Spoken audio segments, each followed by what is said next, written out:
Assalamualaikum warahmatullahi wabarakatuh.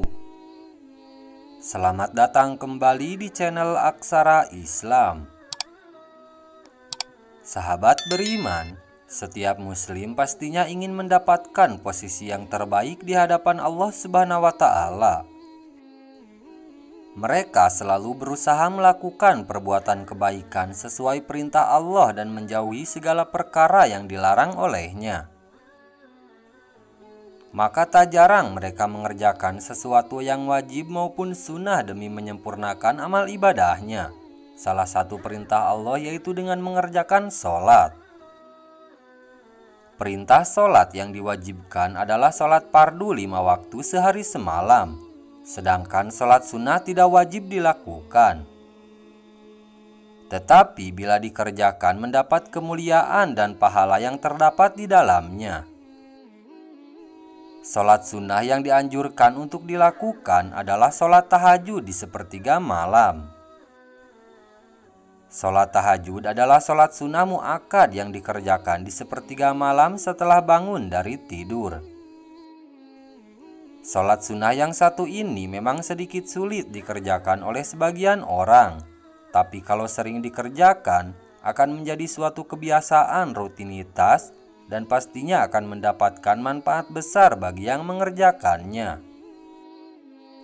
Waktu pelaksanaan sholat tahajud yang tepat adalah pukul 3 pagi, waktu yang paling mustajab, di mana pada jam tersebut para malaikat turun ke bumi.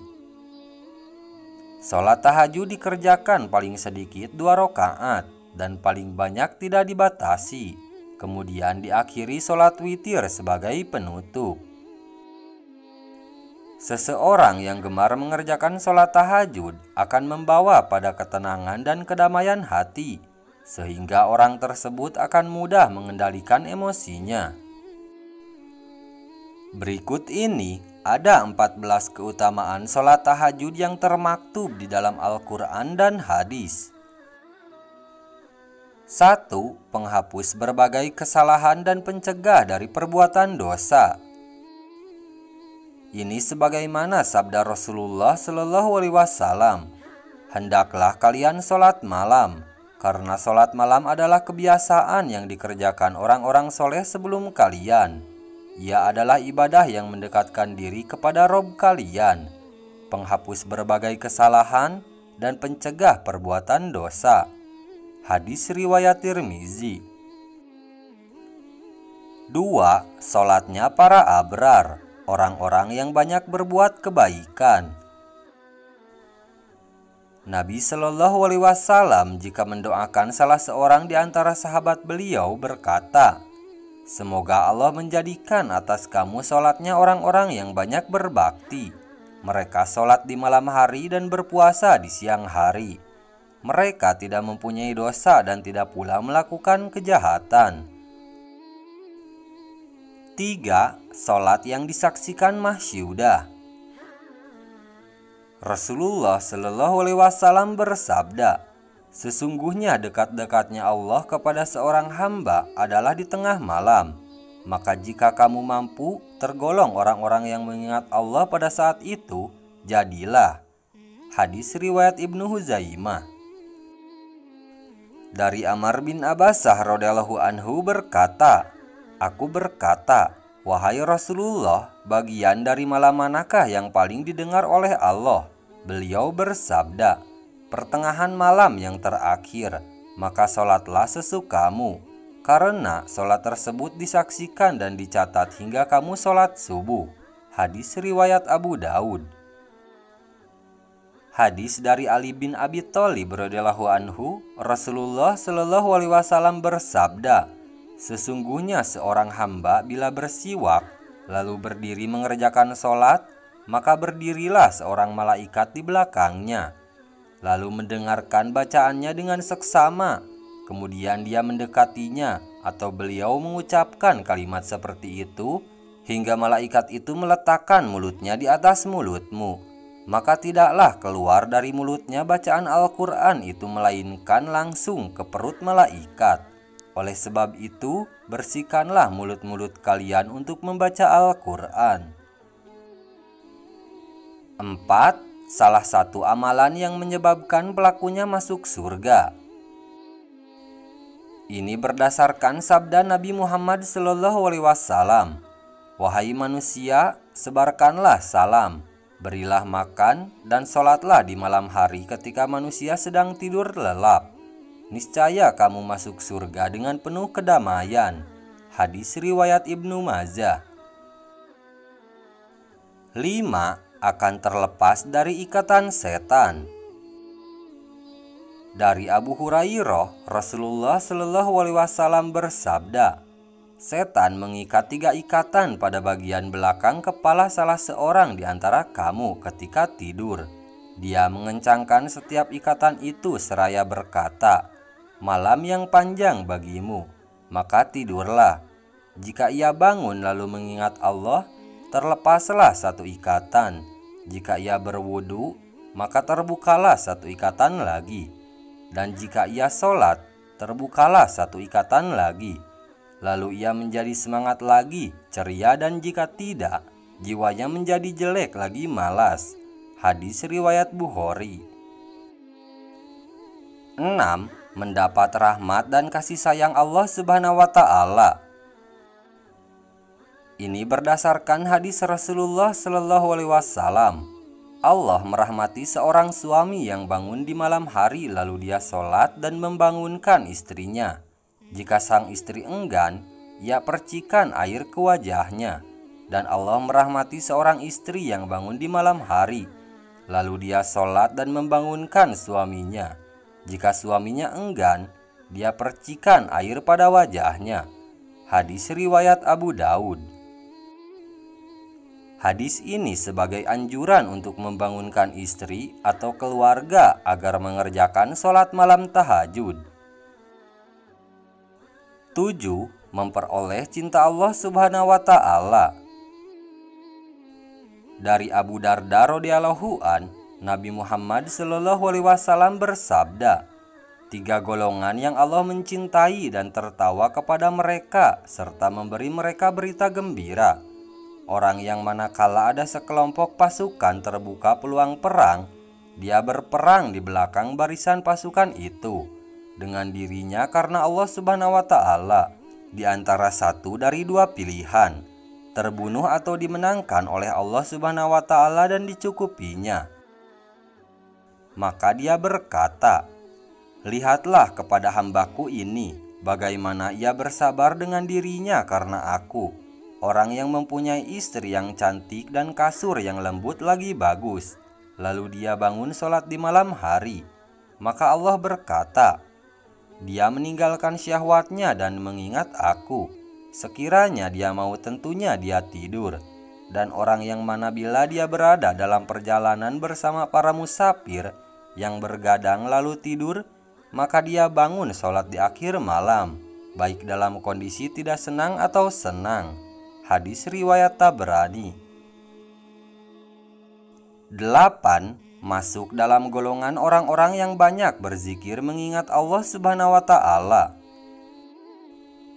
Berdasarkan hadis Abu Hurairah dan Abu Sa'id Al-Khudri radhiyallahu an, Rasulullah SAW bersabda, apabila seorang suami membangunkan istrinya di malam hari, lalu mereka sholat berjamaah 2 rakaat, niscaya mereka dicatat tergolong orang-orang yang banyak mengingat Allah. Hadis riwayat Abu Daud.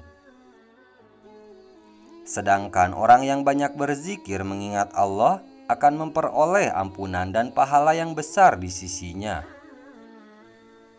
Allah Subhanahu wa Ta'ala berfirman, sesungguhnya laki-laki dan perempuan yang muslim, laki-laki dan perempuan yang mukmin, laki-laki dan perempuan yang tetap dalam ketaatannya, laki-laki dan perempuan yang benar, laki-laki dan perempuan yang sabar, laki-laki dan perempuan yang husu, laki-laki dan perempuan yang bersedekah, laki-laki dan perempuan yang berpuasa, laki-laki dan perempuan yang memelihara kehormatannya, laki-laki dan perempuan yang banyak menyebut nama Allah, Allah telah menyediakan untuk mereka ampunan dan pahala yang besar. 9. Dicatat sebagai orang-orang yang paling mulia di antara umat lainnya. Abdullah bin Abbas radhiyallahu an meriwayatkan dari Rasulullah shallallahu alaihi wasallam.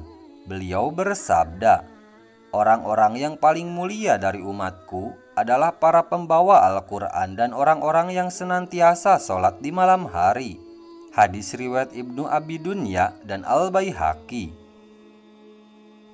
Dalam hadis Sahal bin Sa'ad, dia berkata, Jibril pernah datang kepada Nabi Shallallahu Alaihi Wasallam lalu berkata, "Wahai Muhammad, hiduplah sesukamu, sesungguhnya engkau akan mati.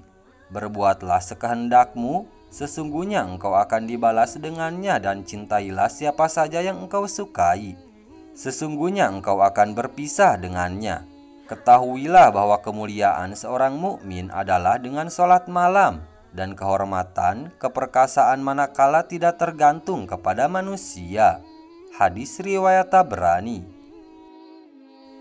10. Sholat yang paling afdol setelah sholat 5 waktu. Berdasarkan hadis Abu Hurairah, Nabi Shallallahu Alaihi Wasallam bersabda, "Puasa yang paling afdol setelah puasa Ramadan adalah di bulan Muharram, dan sholat yang paling afdol setelah sholat wajib adalah sholat malam." Hadis riwayat Muslim. Dan dalam riwayat yang lain beliau bersabda, "Sholat yang paling afdol setelah sholat wajib adalah sholat di tengah malam."